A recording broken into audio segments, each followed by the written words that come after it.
Hey, what's up, everybody? Navid here, and today I'm joined by someone who got a very, very impressive CV, and it's Dorie Clark. She's the author of Reinventing You and her new book, Stand Out, which we're here to talk about today. She has an ebook called Stand Out Networking, and she's a former presidential campaign spokeswoman. She teaches at Duke University's Fuqua School of Business, and is a consultant and speaker for clients such as Google, Morgan Stanley, and the World Bank. And you also had like a standout self-assessment workbook I saw on your website, which is really valuable. So people can check that out over at DorieClark.com. But first of all, warm welcome, Dory. Thanks, Navid. Great to talk with you.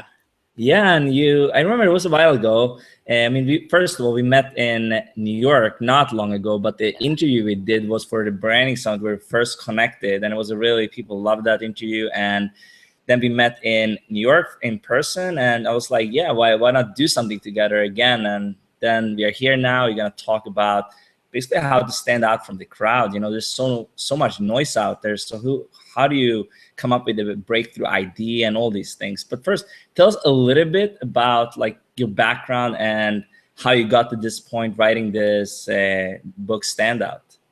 Yeah, absolutely. So I started writing Standout actually in many ways to solve my own problem. I have been a marketing strategy consultant for about 9 years, and as any entrepreneur or consultant knows, it's a crowded marketplace, and it's getting, especially with the internet and everybody raising their hands and blogging and being on social media and all the noise out there, it's very hard to differentiate yourself in the marketplace. And so what I was interested in doing was really looking at the people who are the best in their field, people who are recognized as being the true experts, the true thought leaders, the true people who are pace setters, and trying to understand what they were doing differently, what made them be recognized for their expertise, and what was the process like by which they got there. And so in the course of writing Stand Out, I interviewed about 50 top thought leaders in a variety of different fields. In the business world, there's folks who many of your viewers will recognize, like Daniel Pink and Tom Peters and Robert Cialdini and Seth Godin and David Allen. And I spoke to them to really try to understand their secrets and work backwards to reverse engineer it so that regular professionals can follow those same steps in order to get their ideas heard and recognized in the marketplace. Yeah, and I mean that's very interesting. We have a little bit similar approach in terms of I interview a lot of people for the branding summit, and you can see a pattern there. When you interview a lot of people about such a topic as standing out. And what I wanted to get into a little bit is that you talk in your book about some really actionable strategy for you're finding your breakthrough idea, because a lot of people, they come to me and they ask me how do I find my idea, whether it's starting an online business or something else that they can turn into their thing online, and that's kind of what I found really, really actionable and great in your book, that you break this down, and you also had, back this up by a lot of research at talking to other people. So let's get into this a little bit, and then we can move forward from there. Yeah, absolutely. So, how do you develop your own breakthrough idea? I think that one of the first and most important things that I want to just start out by saying is that a lot of people get hung up by even the concept or the idea of doing this. They just immediately say, "Oh, I can't come up with a breakthrough idea. This is something that it's like, lightning striking, and maybe other people might come up with something. Maybe people who have PhDs or people who are geniuses, but I can't do that."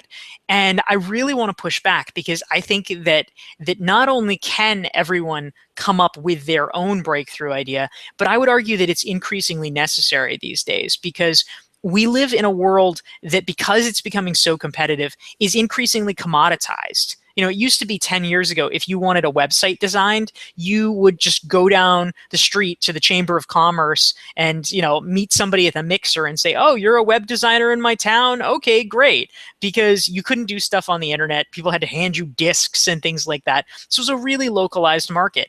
These days, if you want a website designed or you want a logo or whatever it is, you can get it done at a fraction of the cost around the world. It is increasingly competitive.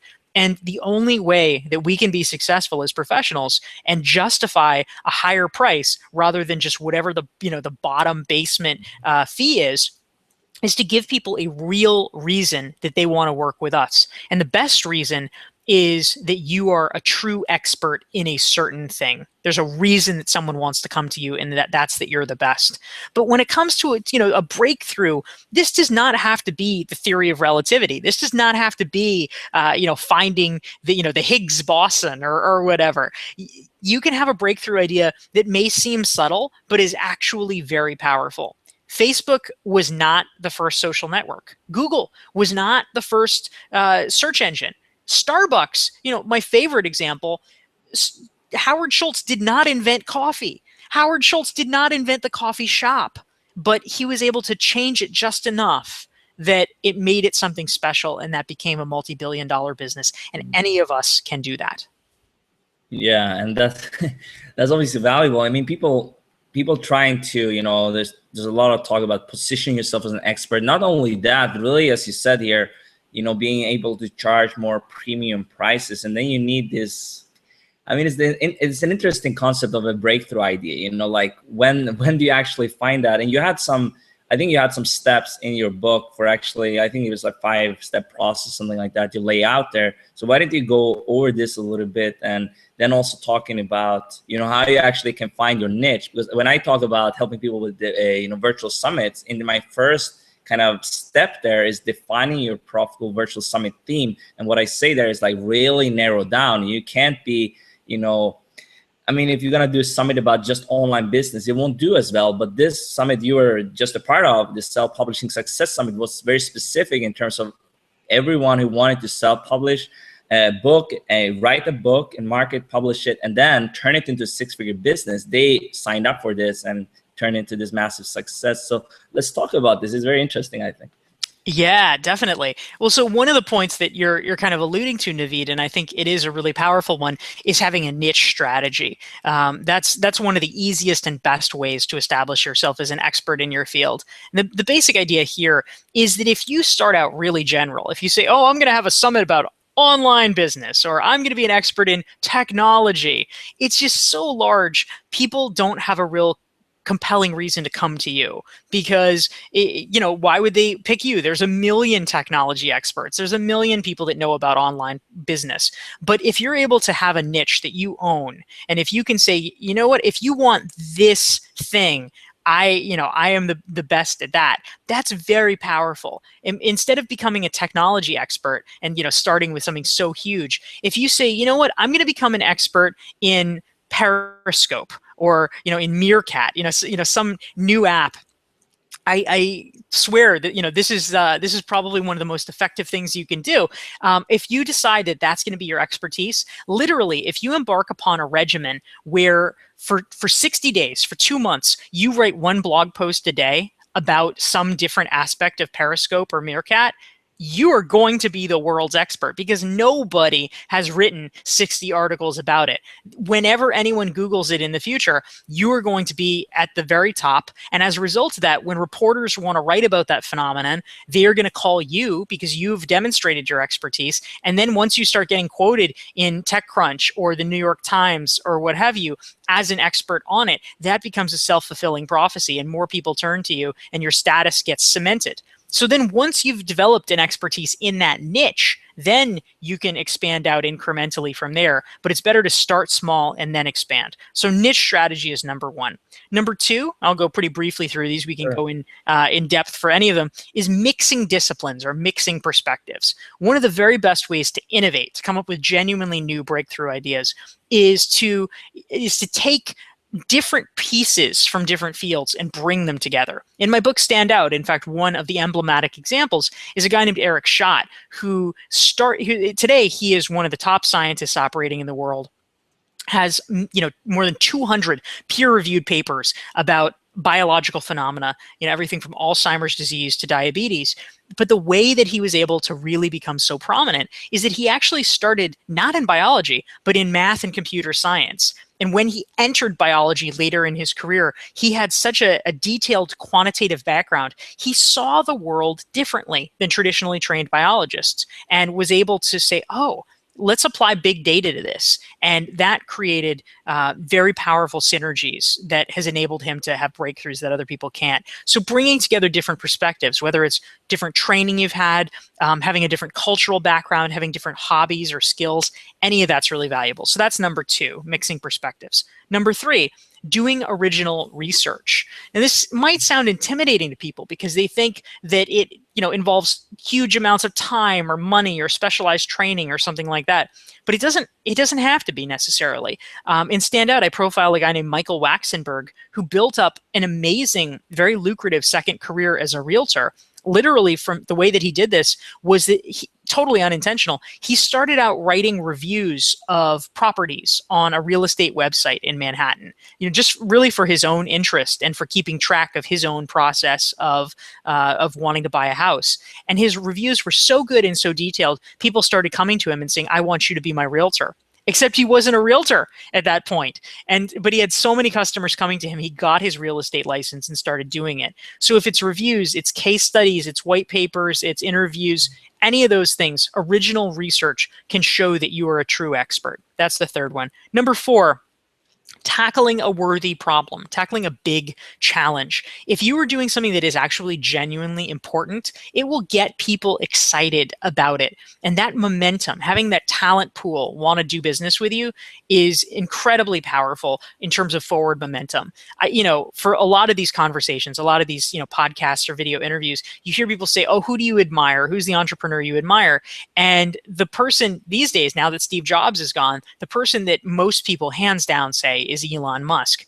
And I am willing to bet, I will lay down my money that the reason for that is that he is one of the people who thinks the biggest in terms of his goals for what he wants to accomplish. This is a guy who is willing to tackle space. He's willing to tackle electric cars. He's willing to tackle the future of energy. Those are big things and they get people excited.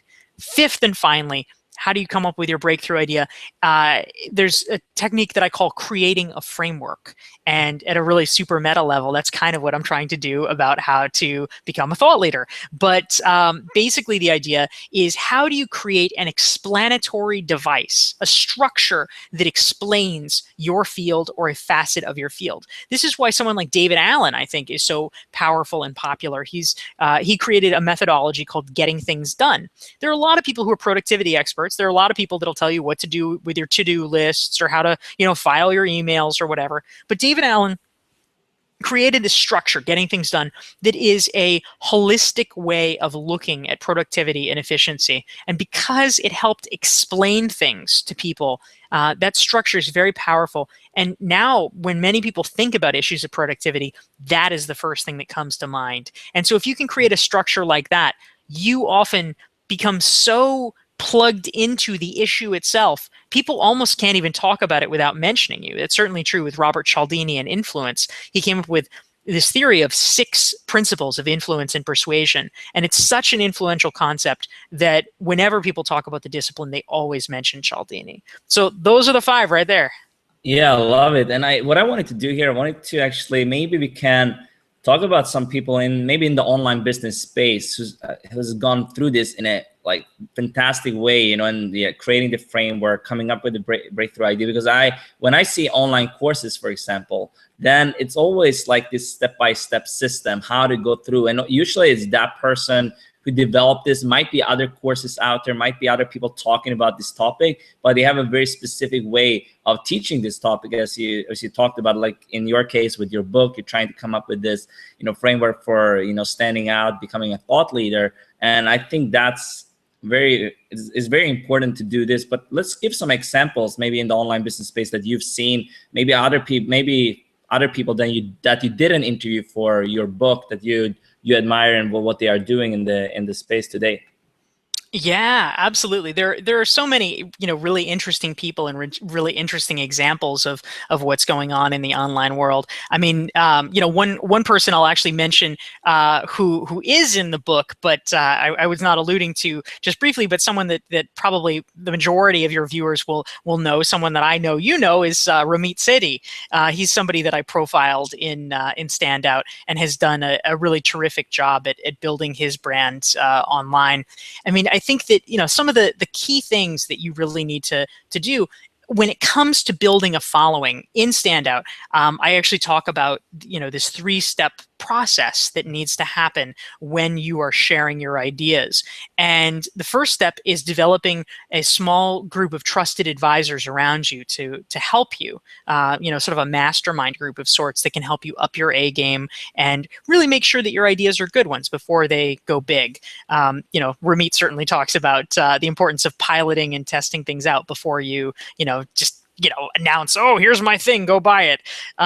Next is building your audience, and this is really crucial. I mean, it comes from creating great content. This is a really big piece. I mean, with Ramit and his "I Will Teach You to Be Rich" blog, he's very well known for having very, very long, in-depth, detailed, multi-thousand word posts where people are sharing ideas, where he's sharing his ideas, and so creating good content is critical, because you start out with a small group of people, but if you are ever going to grow your base, if you're going to grow your movement, you need to make sure that other people discover you. You have to make yourself discoverable. And so you can do this partially by guest posting on other people's blogs. You can do things by collaborating and having joint venture webinars with other like-minded people with their lists. But it's about making sure that new people get exposed to you and your ideas. And then finally, you reach the third point, the tipping point, where all of a sudden your audience, meaning the people who have been listening to you and have become kind of fans, you could say, of your work, they start talking to each other. They start building a community. And so Ramit, I know, has done a very good job with this. And, we know many people who have been involved in aspects of this where, through Facebook groups and things like this, he's created programs like, say, Zero to Launch, where people collaborate, share their own ideas, and connect around the idea, which strengthens their relationship with Ramit and with each other. And that's where an audience tips over and becomes a community. And that's how an idea can really begin to spread in a big way. Yeah, I love it. And I mean, that's great. Obviously, a lot of people in my audience, they're very familiar with Ramit Sethi. I love what he's doing. I recently met him in New York, and he's been doing this for over 10 years. So, so then it kind of snowballs after a while if you keep going at it. He's being consistent, providing great value through his list and his blog, obviously, and his courses. But let's say you are new to this. What would you say is, like, it's never a fast way to do it, but what would you do if you were to start building this brand, coming up with this breakthrough idea? What would you do to start building this following, like in terms of maybe guest blogging? What would you do to maybe build up a base of 1,000 email subscribers so you have something to market to? Sure. So I would, I'll answer this in 2 parts. So at a very basic level, if we're thinking about subscribers, email subscribers as the metric, which I think is, a pretty good one, because you want people, I know you talk about this with your audience, but we all know that increasingly relying on Facebook fans or Twitter followers, that's nice, but that is very ephemeral, because the minute that they can, that the Facebook changes its algorithm, you risk losing the ability to communicate with those people. So having them on your email list is really what's crucial, because that is your relationship that people can't take away from you once they have opted in. So you're able to talk with them directly. So if email list is the engine, I would say number 1, you need to make sure that you give people a really good reason to want to talk to you. And something that I just personally didn't focus on for a long time. I was very sort of lackadaisical about it. And so I'd have my link, subscribe to my newsletter, but that's so boring. And people have so many newsletters to subscribe to. You're not giving them a very good incentive. And you will get some people, because, some people just, oh my gosh, they'll resonate so much with what you do. But for a lot of people, they'll just say, oh, do I really need another newsletter in my life? And the answer is no. But what they need is, if you can give them something really interesting, a guidebook for this, or a tip sheet for this, or a list of special tools that you use, whatever it is, if it's really interesting, that will induce them to want to sign up. So if you have something like that you can offer in your email signature, that's great, because it makes it that much more likely that if they have enjoyed the content in the first place, they'll say, oh yeah, that sounds good, click, I'll do that. That's piece 1. But the other piece, of course, is how do you make sure that they are seeing that offer in the first place? And so this is where guest posting comes in, and making sure that you were being seen in a wide variety of places. So I can tell you personally the strategy that I followed, and this is something that I describe in my book, Stand Out. I, in 2009, tried to get published, and I couldn't. I just kept hitting a brick wall because I did not have enough of a so-called platform. I was not famous enough, and publishers didn't want to take a chance on me. And so I realized I would need to do platform building in order to build my following. So for me, what I did, I chose blogging as my method, but you could choose anything, podcasting or videos or whatever.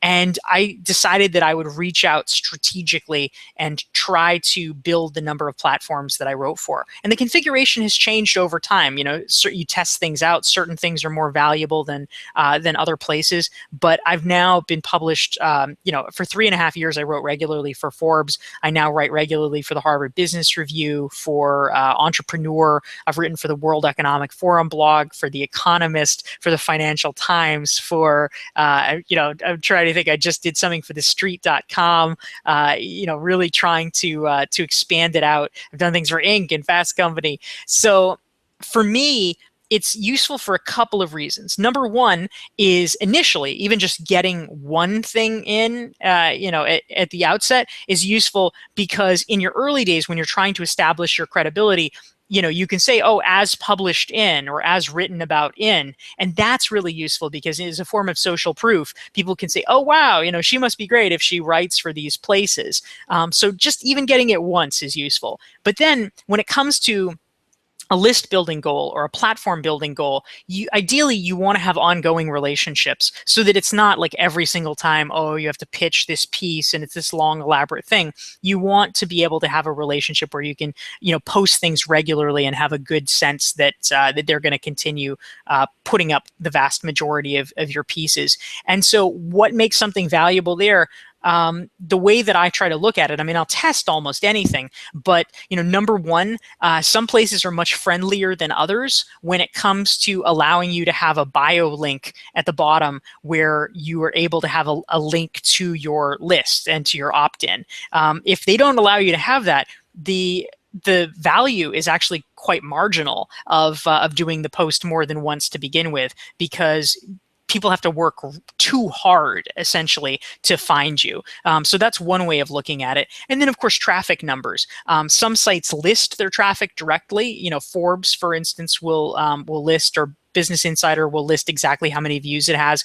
Other sites don't list it, but you can begin to get a sense because you can see the number of shares that a piece has done. Sometimes you can actually just go to your editor and specifically ask them, hey, can you, for my reference, so that I know what's popular or what's working, can you tell me how many views this got?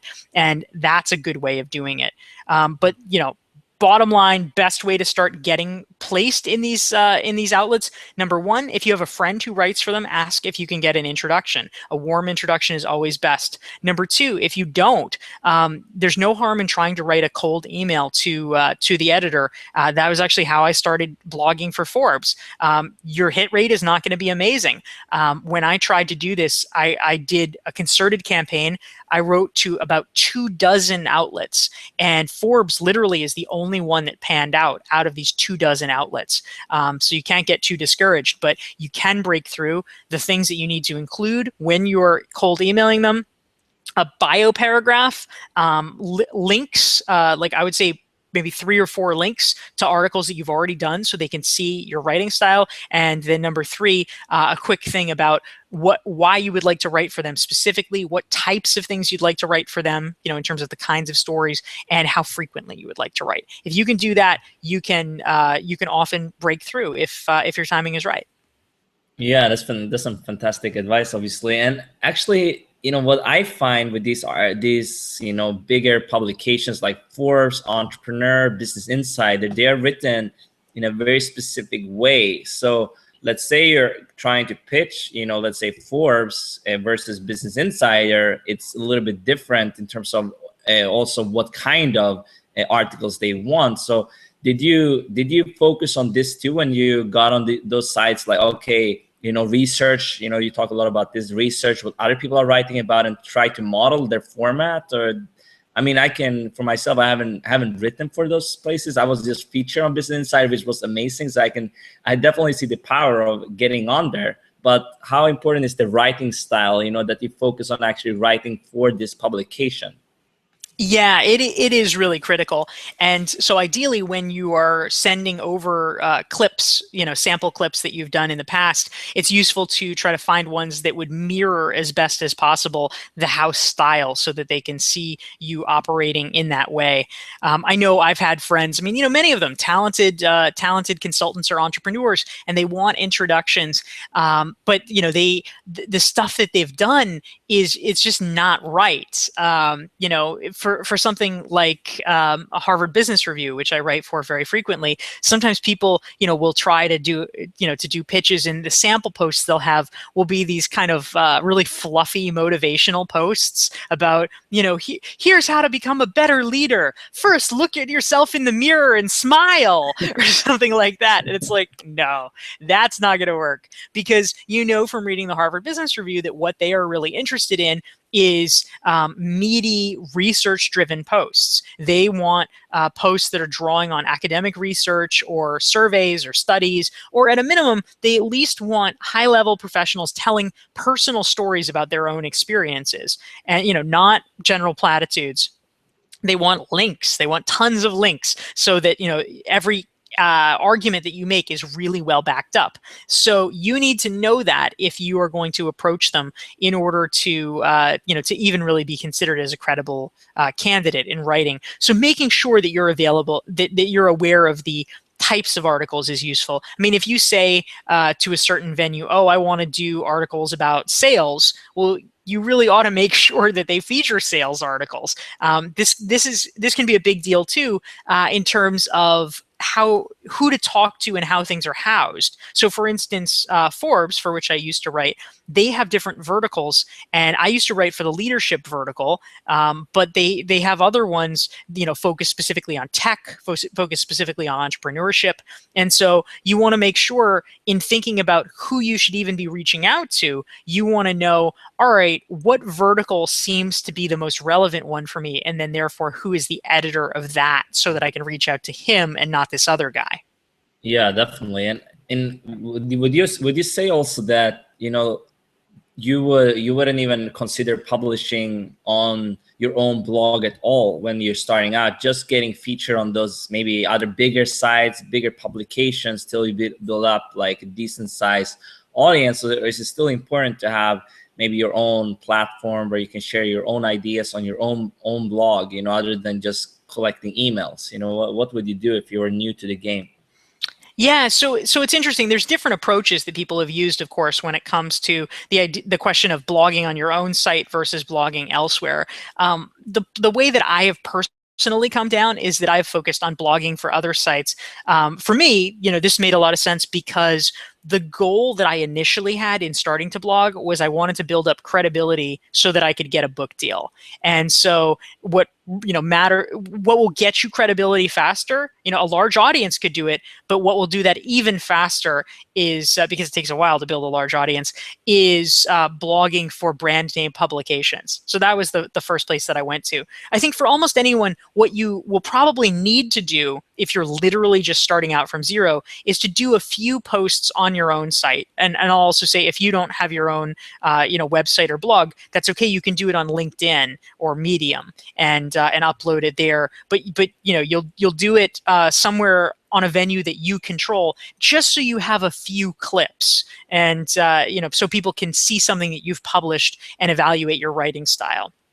You can pretty much never get featured in some place if there's like no paper trail or record. Everybody wants to see some kind of an example of your writing style. But then what you want to do is what's known as the ladder strategy, where you start out writing for something sort of non-prestigious, meaning just something that you put up, but then you go to places that have increasingly prominent levels of prestige. So maybe you go from your own blog to your company's blog, or maybe from there to your local trade, your regional trade industry journal, or maybe you go to the local business journal, and then from there you go to a national business publication. But each time you're moving up and up, so that when if you were pitching Forbes, you probably wouldn't want to do it if literally the only places you had ever written for was just your own blog. But over time, you're able to build it up so that, but when by the time you're pitching Forbes, hopefully you have some clips from other places so they can look at that and see the social proof. They can say, oh, well, this person has already been vetted by these other publications, so it's worth my time to look at it because it at least meets a minimum standard of being good. Yeah, and all those people you've interviewed, have you seen like kind of what kind of blog posts they publish? Especially these days, there's so many blogs out there, and what I'm seeing, and also I've done some research myself, is that if you publish these longer, like kind of you told me in the pre-chat here, your 7,000 plus word review, obviously these posts tend to stand out because there's so much shorter form content out there. These bigger publications, they have maybe 500 to 700 words. They can get away with it because they have so much traffic. But if you publish something on your own blog and gonna promote this, it has to be a little bit meaty. It has to be great content, like research-based, maybe images, and a little bit longer. Have you seen this from the people you interviewed for this book and what they publish online? Yeah, so I would say, I certainly don't want to make one universal prescription because there's a lot of different ways of doing it.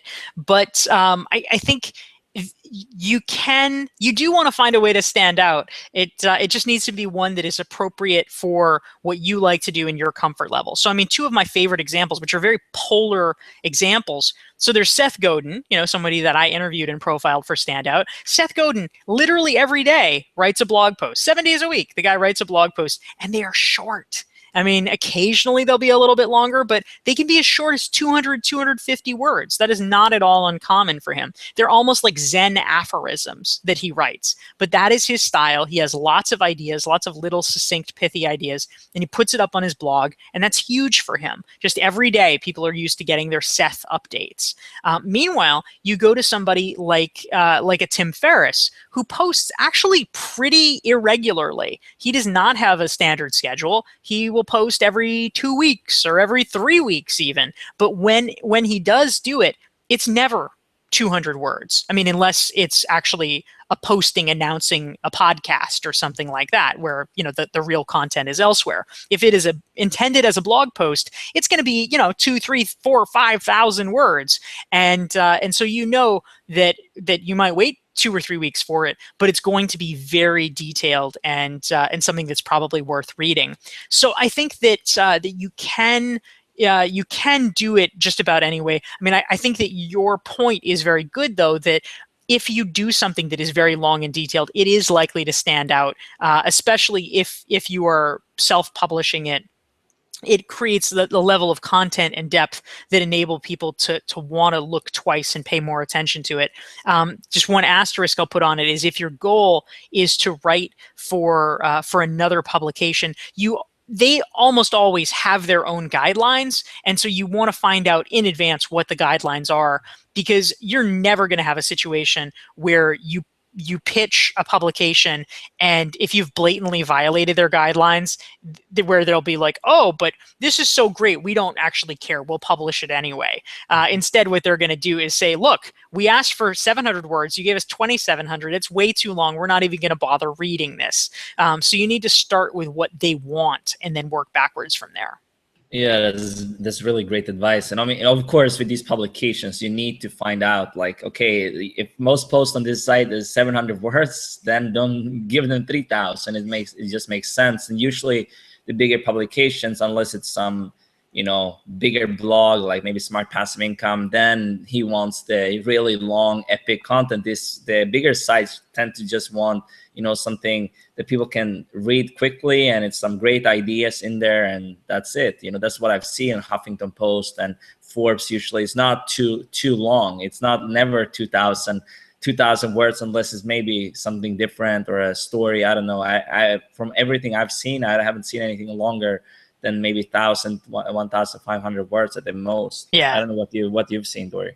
No, I think that's true. I mean, it's just considered really rare. They are advertising driven, so they're looking for more stories of shorter length. They want page views. Yeah, definitely. And something else I wanted to talk about here, since we talk about how can you break through, and I think a great way is also what I'm helping people with is a virtual summit. And especially let's say you're starting out, and the first thing here, what I talk about is really helping people to define the profitable virtual summit theme. But what's important there is that they don't just pick anything, because this is a topic they want to position themselves as an expert in, and then it's so important to pick the right niche for them. So what would you say there, like picking the right niche, like maybe for your summit, and then using this summit to actually not only be seen as the person who is on the interview side, like interviewing people, because it's a great way to gather content. You don't have to actually create it. You just interview someone,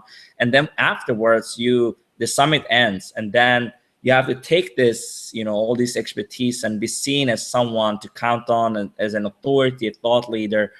How would what advice would you give someone like that? They are putting together a summit, they are new to the game, so they basically want to use the summit to position themselves in the field.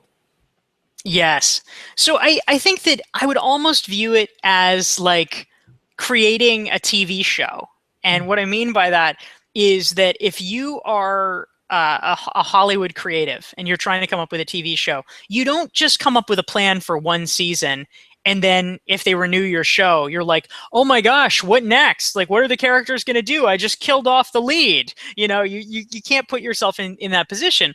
What happens, in fact, is that when you were coming up with the idea for a TV show, this is a standard thing in Hollywood. You always create 5 seasons worth of content. I mean, that doesn't mean that you write all of it out, but you need to understand the story arc, and you need to plan for success, because it's possible your show might get canceled after the first season. But if it keeps getting renewed, you don't want to put yourself into a corner where you've made some terrible mistake that limits you. You need to know what would possibly happen over the 5-season arc. And similarly, if you are putting together a virtual summit, you need to think, all right, if this one is successful, how do I build on it? What's the next step? And that could be another virtual summit, but it also could be something different. Maybe you decide, all right, this has been so great. Maybe I will write a book based on this content, or maybe I'm going to start moving into a new area. Maybe if I've been doing self-publishing, maybe there's an adjacent area that would make sense. Once you self-publish, well, maybe you need to start a speaking career. And so then, that's the next step, is I'll do content around how to do that, or whatever it is. But you want to have a logical progression mapped out in advance of where you want to go and how to take it, because hopefully if it's gone well, you've built a great list. You have people that are interested in your content, and you don't want to just let the ball drop for a year, lose your audience, have them forget who you are, and oh, too bad. And and then a year later you pop up and they say, well, who's this guy? You need to keep the ball moving forward by having an idea of what the path is that you want the customer to follow. Yeah, I really love that. And actually having this plan in place when you're doing your summit, and afterwards, maybe like Chandler's case for the Self-Publishing Success Summit, he was not new to the game, so he actually had a program. So it was like a natural progression. Okay, now he did a summit, it was extremely successful, and then selling people into this high-end program, self-publishing school. That just makes sense. But if you are new, starting out, and you do a summit maybe around sales funnels or relationship marketing, whatever that would be, and then afterwards, what's going to happen? Maybe you put together like a pilot program. In my case, I did the branding summit because I wanted to position myself more in the personal branding space. But then people happened to ask me from my audience about, how do you put together a summit? So like, I can put together a pilot program, get people in there for a lower price, and then start adding content to this group of people that already were interested in this, so I could create a course. And then obviously people see this, I'm getting clients, and then you are more of an expert. But like, people have a struggle with picking the right thing to focus on in the beginning. Like, even we talk about picking the niche, how do you know? Or if you don't know what to pick, like the experience, how would you what would you tell them so they pick the right thing, so they don't, oh, this was the wrong summit, it was the wrong idea in the first place? It kind of sucks, right? If you don't know what to focus on, so you can take this to the next level, so it's a viable business idea in the first place. Yeah, absolutely. So I have two thoughts about that. I mean, the first one is you want to have a good working hypothesis about it, and the way that you can develop that is by really listening to what your audience members are asking for. What is it that when people email you asking for advice, they want to know about, or what's the thing about you that people seem to glom in and focus on. So, I mean, one way you can do this is when people sign up for your email list, for instance, as part of your autoresponder. A common thing, which I think is pretty useful, is to include a sentence in there saying, send me an email asking about what are the most common challenges or questions you have. And that way you begin to get a sense of what your audience specifically is interested in. You could do surveys of your audience to see what they care about. And then, once you begin to develop some ideas, oh, maybe it's this or maybe it's that, that's powerful. The next step beyond that is to run some kind of a pilot so that you are not spending a lot of money and time creating something that people don't want. And so, there's a lot of good advice about this, but, the short version boiled down is to begin to offer something for sale. And, you can sell it initially at a very discounted price for a small group of beta users, but you want to sell it and you want to make people actually put down money for it so that you can actually see them voting with their wallet if they want it or not. Yeah, definitely. I mean, I think that that's the key. But if you have an audience, it's easier, because you can ask them. Maybe you've been blogging for a little while, and you have a little small audience, but you haven't like sold to them before when you're putting together your summit. But let's say you don't have the audience. What would you do? Would you just ask your friends or people that would be close to being your customer avatar? Because that's obviously important in the beginning to kind of nail that down. Who do you want to talk to? Who do you want to help in the first place?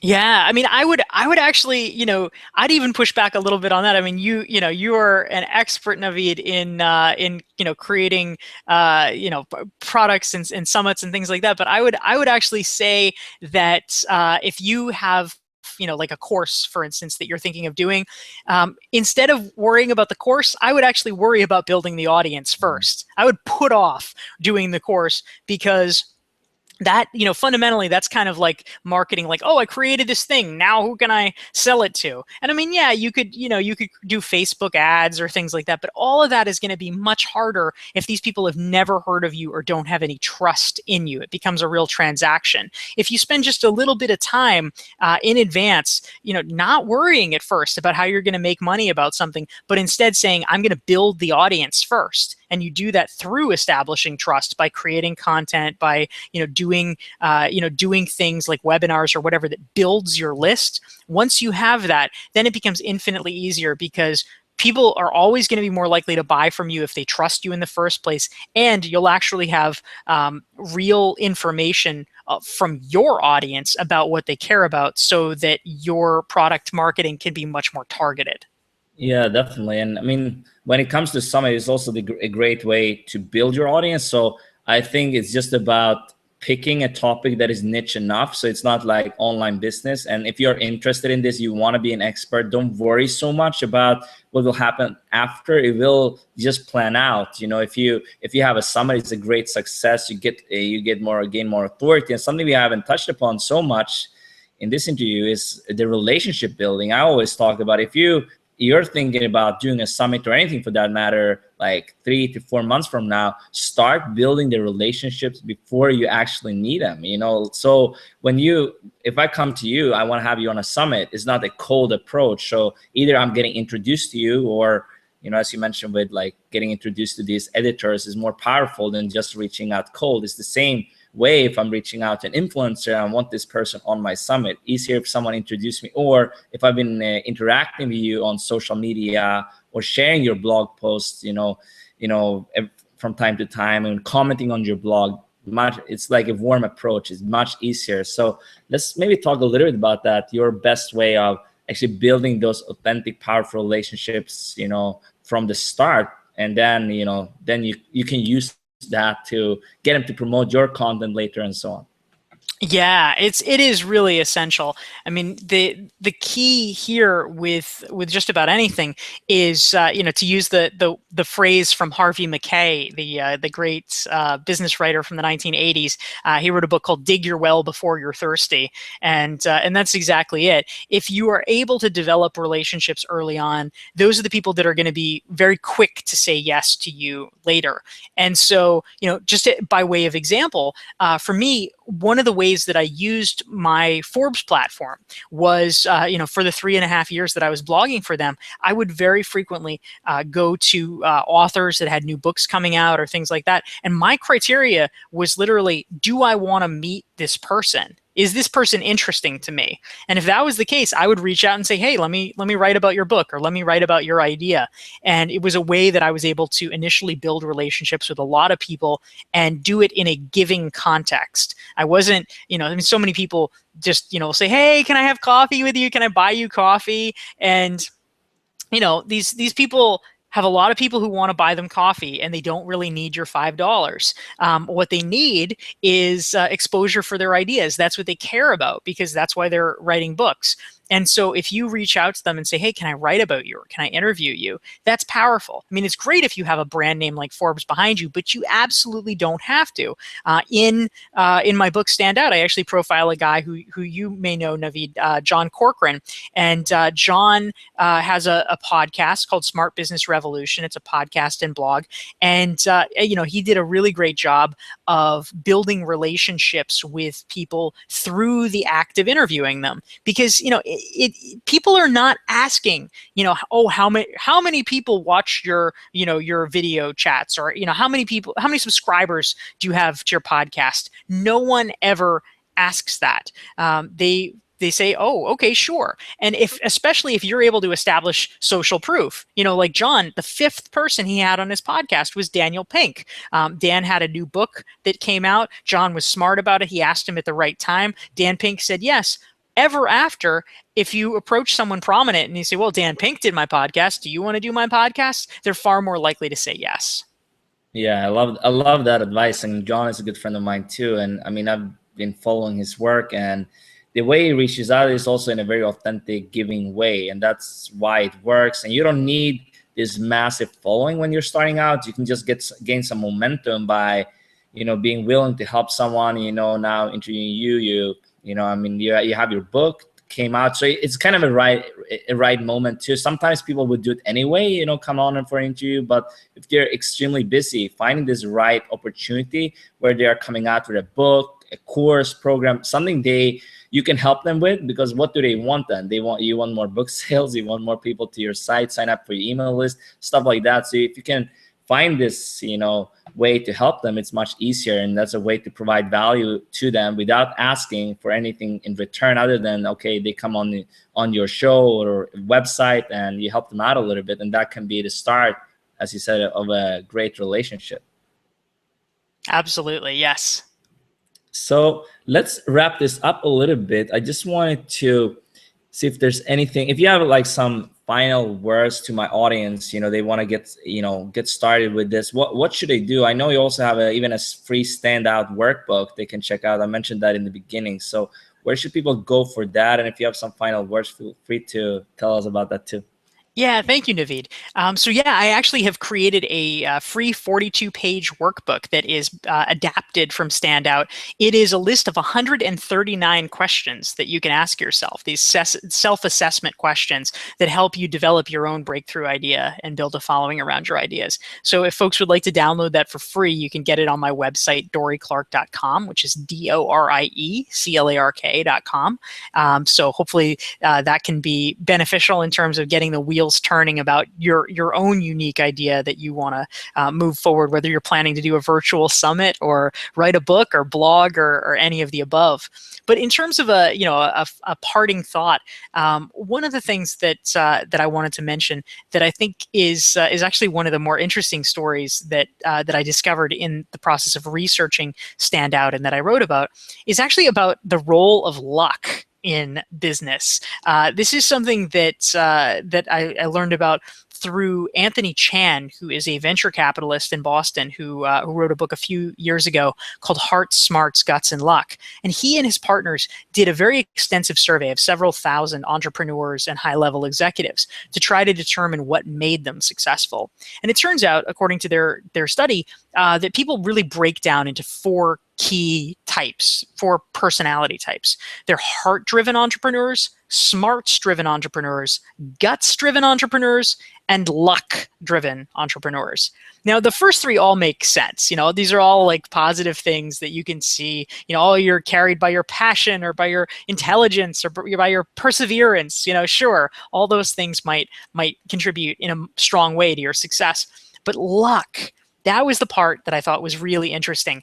And what Tony said when I interviewed him about it was that it turns out that the people who are considered luck-driven, it's not just that they're screw-ups and that there's not, you know, a better way to explain their success than luck.